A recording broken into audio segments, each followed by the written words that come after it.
Today we are going to be installing a Westin E-Series bull bar here on this 2007 Toyota Tundra. Now that we've examined all our parts and our bull bar, making sure everything was here, now we're going to go do the install. In this case, the green bag is the driver's side, so we're going to go ahead and remove the tow hook. And one good thing about the Toyotas is you can remove the tow hook and then apply it back on, still having full use of the tow hook after everything's installed. So let's get to it, and we're going to get started installing the bull bar. We're going to be using an 11/16 to remove the factory bolts.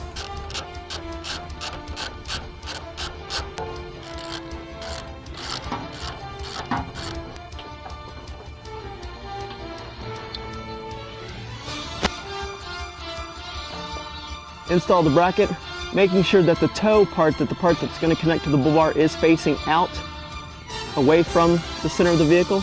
And then again, putting the bolts back through the tow hook and reapplying the bolts and the factory tow hook back up into the holes.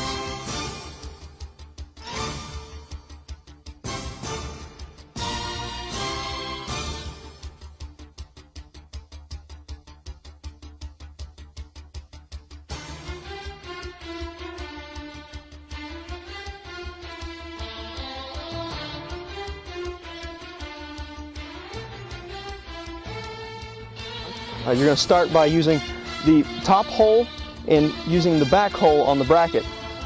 Using the bolt with a flat washer, you're going to go through the bar and then through the bracket, and then using another flat washer. And with this one, they don't use lock washers, they use what's called a nylon lock nut, which has got a nylon inside, which helps it to where it's not going to come unscrewed as you're driving down the road. So we're going to do this side, we're going to hop over to the other side and do the same thing. Alrighty, again, using your bolt and a flat washer, going to go to the back hole and to the top hole on the bull bar, put it through, and then you're using another flat washer, and then again, another nylon lock nut. Being by ourselves, it makes it easier because then we can swing up the bull bar like so, and then that allows us to be able to put this bolt in that side, and then that way it holds itself, so then we can finish the installation with putting on the washer and then the lock nut. And then we'll go to the other side and finish installing the bolt on the other side.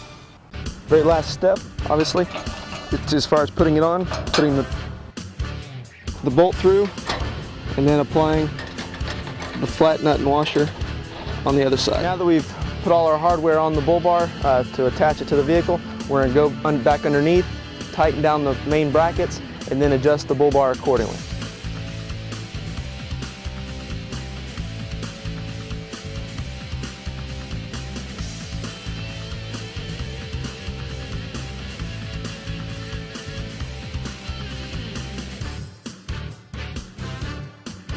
How we're going to do this is we're actually going to start with the front bolt first, tightening both sides, so that way when you do adjust it up, you can adjust it to where you want it.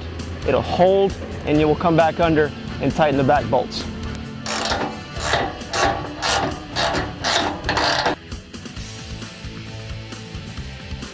You're just going to push it up, do it just like you want it, which appears to be pretty good right there. Now see that being held. Because we've tightened those two bolts first, now we'll go back under and finish it off by tightening the last two. And just before you tighten the very last one on the other side, just make sure that it didn't possibly fall down from all the wiggling. Just make sure it's positioned one last time. As you can see, it did move a little bit there. Now that you've installed your Westin E-Series bull bar on your vehicle, your truck's ready for the road to push people out of the way and just to look good while you're driving.